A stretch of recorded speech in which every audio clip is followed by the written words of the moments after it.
दोस्तों, कभी कभी किसी कहानी की शुरुआत रोशनी से नहीं, अंधेरे से होती है, जहां इंसान और देवता के बीच की रेखा धुंधली पड़ जाती है। दोस्तों, आज हम लेकर आए हैं मलयालम मूवी लोका चैप्टर 1 चंद्रा की एक्सप्लेनेशन, जिसमें केरल की एक फेमस यक्षी यानी वैम्पायर की कहानी दिखाई गई है। दोस्तों, ये मूवी कभी फ्लैशबैक में चलती है तो कभी प्रेजेंट में चलती है, जिससे कि कहानी थोड़ी उलझी उलझी लगती है। इसलिए मैं यहाँ मूवी को सीधे सीधे ही एक्सप्लेन करूंगा। कहानी की शुरुआत होती है सदियों पहले, जब भारत में राजाओं का शासन होता था। तब साउथ इंडिया में एक राजा का शासन था जो कि माँ काली का बहुत बड़ा भक्त। वह हर रोज माँ काली की पूजा करने के लिए एक मंदिर में जाता था। वह मंदिर कल्याण काटू नाम के जंगल के पास था, जहाँ एक नीची जाति के आदिवासी लोग रहते थे। उस मंदिर में इन आदिवासियों को आने नहीं दिया जाता था, पर कुछ आदिवासी बच्चे राजा को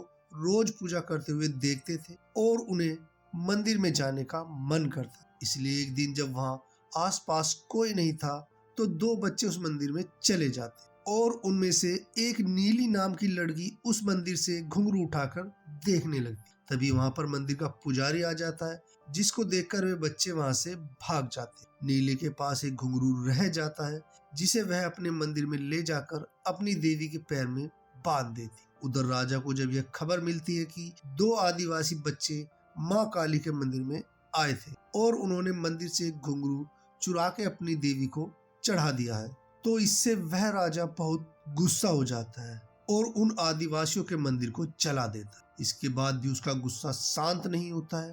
फिर वह दोनों बच्चों और उनके परिवार को जिंदा जलाने का आदेश दे देता है। अपनी जान बचाने के लिए दोनों आदिवासी परिवार एक गुफा में जाकर छिप जाते हैं। उस गुफा की गहराई में एक प्राचीन मूर्ति थी, जिसमें कोई रहस्यमय शक्ति मौजूद थी, जो कि वहां रहने वाली बैट्स यानी चमगादड़ों में भी समा गई थी। नीली जब गुफा के अंदर उस मूर्ति के पास पहुंचती है तो एक चमगादड़ उसे काट लेती है, जिससे उसके शरीर में एक वायरस आ जाता है, जिस कारण नीली के शरीर में बदलाव होने लगते हैं और उसे कुछ अजीब सा फील होने लगता है, जिस कारण वह बेहोश होकर जमीन पर गिर जाती है। असल में यह एक प्राचीन शक्ति थी। दूसरी तरफ गुफा के दूसरे हिस्से में राजा के सैनिक आकर उन दोनों आदिवासी परिवारों को पकड़कर गुफा के बाहर जंगल में ले आते हैं, जबकि नीली गुफा के अंदर ही बेहोश पड़ी रह जाती। गुफा के बाहर राजा एक बच्चे के माँ बाप को मारकर पेड़ पर लटका देता और जैसे ही वह नीली के माता पिता को मारने वाला होता है, तभी नीली गुफा से बाहर आ जाती। तो वह राजा उसके माँ बाप को भी मार देता है और एक सैनिक नीली के पेट में भाला डाल देता है। लेकिन अब उसके अंदर वायरस की पावर आ चुकी थी, जिससे वह एक यक्षी यानी वैम्पायर बन चुकी और बहुत शक्तिशाली हो गई थी। इसलिए नीली को उस भाले से कुछ नहीं होता है और वह अपनी ताकत से राजा और उसके सभी सैनिकों को मार डालती। इसके बाद उसकी माँ मरते वक्त नीली को कहती है कि भगवान ने तुम्हें जो शक्ति दी है, उससे हमेशा कमजोरों की रक्षा करना। इसके बाद नीली इस जंगल के आसपास रहकर अच्छे लोगों की मदद करने लगती है और बुरे लोगों को मारने लगती है, जिससे वह कल्याण काटू की नीली नाम से फेमस हो जाती। वह कुछ लोगों के लिए एक देवी या मसीहा थी और कुछ लोगों के लिए चुड़ैल थी। नीली अब अमर हो चुकी थी, इसलिए जवान होने के बाद फिर उसकी उम्र नहीं बढ़ती है और वह हमेशा 24-25 साल की लड़की ही नजर आती है। एक वैम्पायर होने की वजह से नीली को खून पीकर अपना पेट भरना पड़ता था, जिससे उसे शक्ति मिलती थी। नीली सिर्फ बुरे लोगों को मारकर ही उनका खून पीती थी। नीली की अगर पावर की बात करें तो वह थी जबरदस्त ताकत, सुपर स्पीड, फास्ट हीलिंग और इमोर्टेलिटी।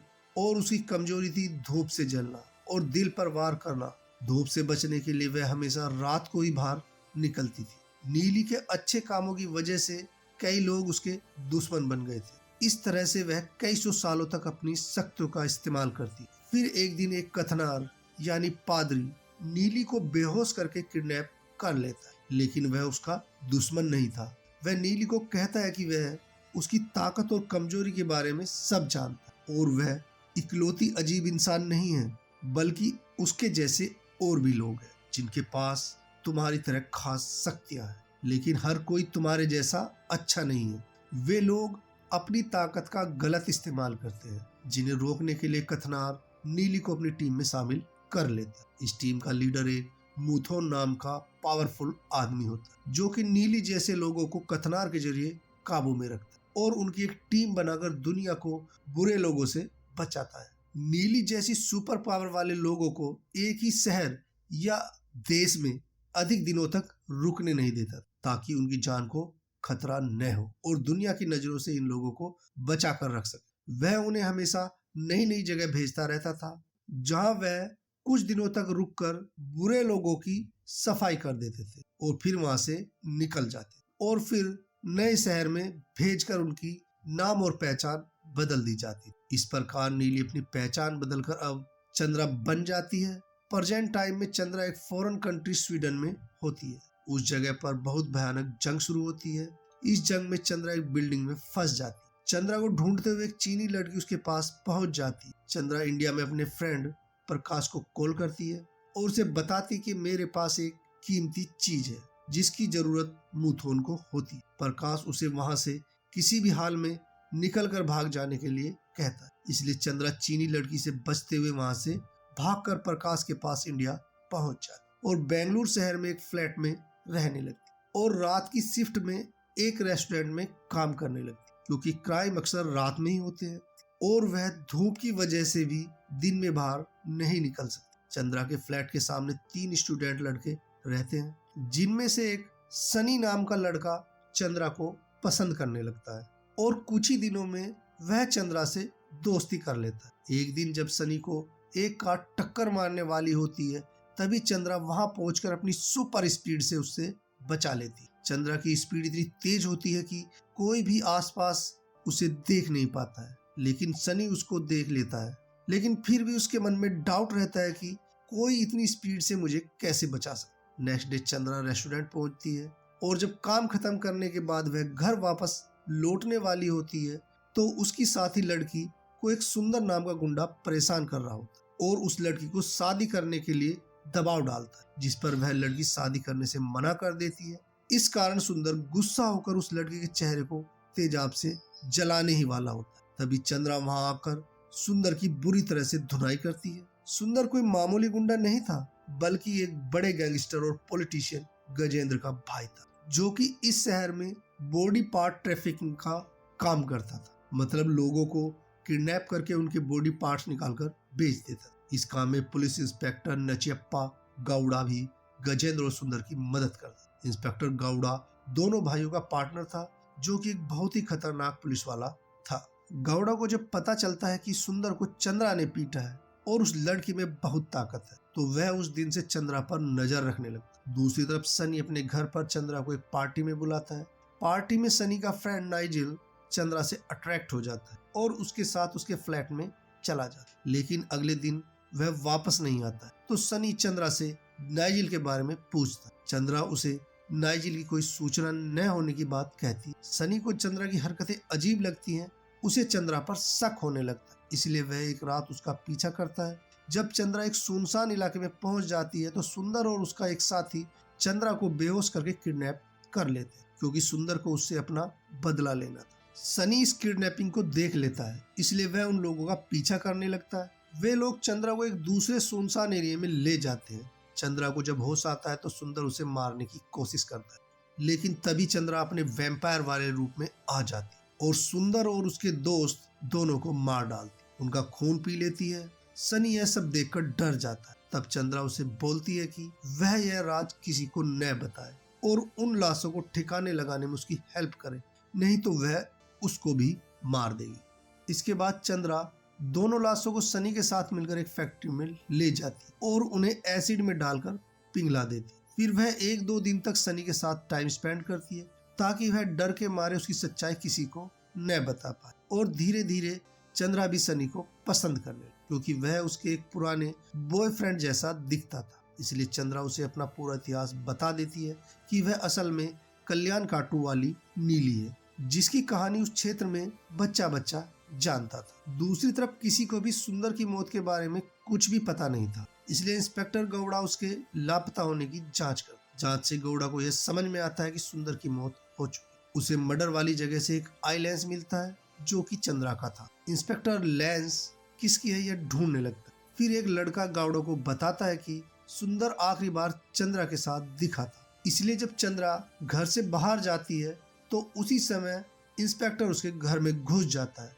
और छानबीन करता है, जिससे उसे वहां पर वह लेंस का दूसरा हिस्सा मिल जाता है और चंद्रा के घर में कुछ बहुत सी अजीब सी चीजें और खून के पैकेट नजर आते हैं। यह देखकर गौड़ा समझ जाता है कि यह लड़की या तो कोई आतंकवादी है या काला जादू करने वाली है। तभी चंद्रा घर में आ जाती है और दोनों के बीच फाइट शुरू हो जाती है। इस फाइट में चंद्रा इंस्पेक्टर के हाथ पर काट लेती है, लेकिन तभी वहां पर सनी आ जाता है और वह चंद्रा को गौड़ा को मारने से रोक देता है। इस मौके का फायदा उठाकर गौड़ा सनी को गोली मार देता है और यह देखकर चंद्रा घबरा जाती है। तभी गौड़ा वहां से भाग जाता है।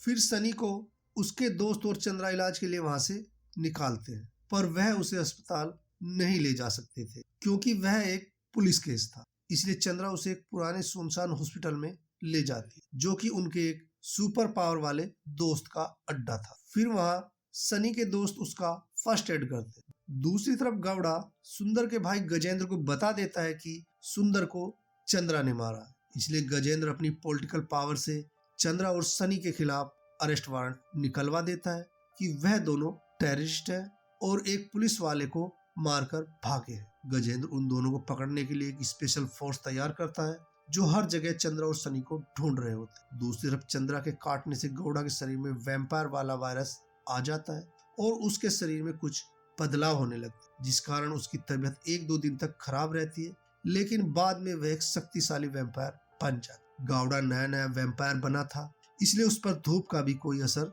नहीं होता था। दूसरी तरफ सनी की हालत थोड़ी सुधर गई थी। 2 पुलिस वाले चंद्रा और सनी की तलाश करते करते उस हॉस्पिटल में पहुंच जाते और चंद्रा के सर पर पीछे से गोली मार देते। गोली लगने से चंद्रा बेहोश हो जाती है। वे पुलिस वाले सनी और चंद्रा को वहां से ले जाने लगते हैं, लेकिन तभी वहां मुथुन की टीम का एक मेंबर माइकल आ जाता है जो कि असल में एक पिशाच था जिसके पास कई जादुई शक्तियां थी और वह सुनसान हॉस्पिटल माइकल का अड्डा था। माइकल उन दोनों पुलिस वालों को थोड़ा परेशान करता है और फिर चंद्रा की गोली निकालकर उसे ठीक कर देता और सनी उसके दोस्त और चंद्रा को लेकर उस जगह से निकल जाता है और एक कैफे में पहुंच जाता है जो कि असल में उन सुपर पावर वाले लोगों का एक सीक्रेट बेस था।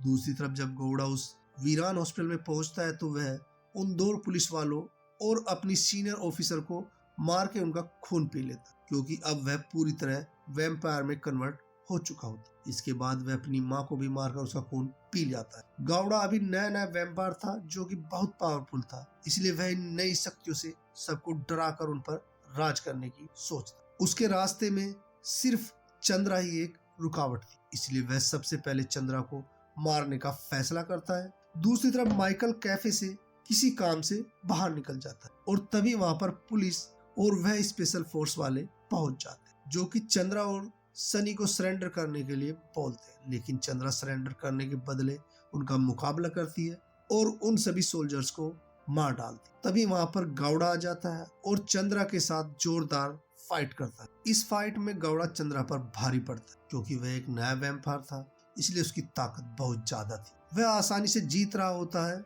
इसलिए चंद्रा उसे मारने के लिए खास खंजर निकालती है और गौड़ा को मारने का प्रयास करती है, लेकिन गौड़ा उसका खंजर छीनकर उस पर ही वार कर देता है। तभी चंद्रा को बचाने के लिए सनी का एक दोस्त बीच में आ जाता है। इसके बाद चंद्रा इस खंजर से गौड़ा के दिल पर वार करके उसे मार डालती और मुथोन के लोग उसकी बॉडी को एक सिक्योर जगह पर छुपा देते हैं क्योंकि पुलिस या किसी डॉक्टर के हाथ लगने पर उस बॉडी का गलत इस्तेमाल हो सकता है। इन सब के बाद चंद्रा सनी को अलविदा कहकर वहां से निकल जाती है। मूवी के मिड क्रेडिट सीन में हमें वही कैफे वाला सीक्रेट बेस दिखाया जाता है जहां बॉडी पार्ट ट्रैफिकिंग करने वाले गुंडे मुथोन की टीम से अपने नुकसान के लिए कंप्रोमाइज करने की एक मीटिंग रखते हैं। मुथोन इस मीटिंग में चार्ली नाम के एक आदमी को भेजता है। उसके पास जानवर का रूप लेने की शक्ति थी। इसके अलावा चार्ली एक बहुत ही जबरदस्त तलवारबाज भी होता है जिसका इस्तेमाल करके अंग ट्रैफिकिंग वाले सभी गुंडों को मार डाल। इससे आगे की कहानी इस यूनिवर्स की अगली मूवीज में दिखाई जाएगी जहां हमें चंद्रा, माइकल और चार्ली जैसे और भी सुपर पावर वाले लोगों को दिखाया जाएगा। दोस्तों, लोका चैप्टर 1 चंद्रा सिर्फ एक फिल्म नहीं है, यह एक नए मलयालम सुपर हीरो यूनिवर्स की शुरुआत है जहां स्पिरिचुअलिटी और साइंस एक साथ चलते हैं। चंद्रा का मतलब है द मून, और मून हमेशा लाइट और डार्कनेस के बीच बैलेंस रखता। यही उसकी कहानी है, अपने अंदर की रोशनी और अंधेरे को समझना। अगर वीडियो पसंद आई है तो लाइक कीजिए, शेयर कीजिए और सब्सक्राइब कीजिए। तो दोस्तों मिलते हैं अगले चैप्टर में, शायद किसी और लोक में। वीडियो को अंत तक देखने के लिए आपका बहुत बहुत धन्यवाद।